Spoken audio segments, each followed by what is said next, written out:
Quand les fintechs sont nés, il ne faut jamais oublier qu'on les a d'abord appelés des barbares. Aujourd'hui, effectivement, tout le monde a compris, les fintechs d'un côté, mais les banques également, que le temps était venu à l'alliance. Il y a de nouveaux modèles de collaboration à créer ou peut-être même à inventer.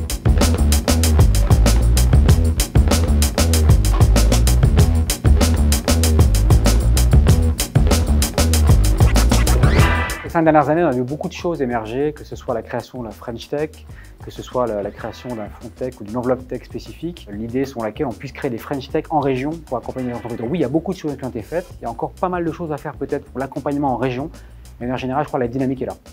Si on parle d'initiatives financières, elles existent depuis déjà quelques années, elles s'intensifient sur ces dernières années. Il y a dernièrement des initiatives, notamment l'une de 5 milliards d'euros qui a été annoncée par Emmanuel Macron. Cette initiative doit encore faire ses preuves. Faisons le bilan dans un an pour dire si ces dernières initiatives sont suffisantes. Le rôle des banques est déterminant, il va évoluer. Les banques ont besoin davantage d'agilité à un moment où les marchés évoluent très très vite et elles se reposent sur l'agilité que proposent les fintechs. Et les fintechs ont besoin d'utiliser les canaux construits par l'écosystème bancaire qui sont diablement efficaces.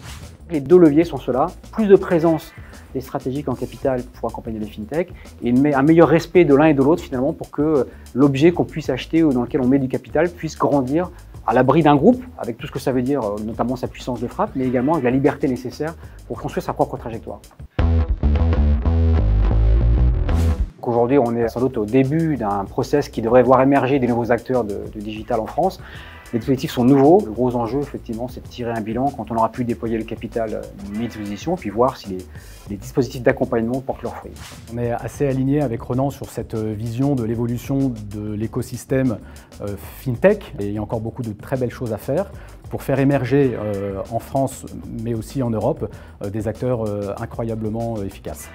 Je pense que l'état d'esprit est là, il est là résolument côté FinTech, il commence à être là côté banquier, donc je crois que le meilleur est devant nous.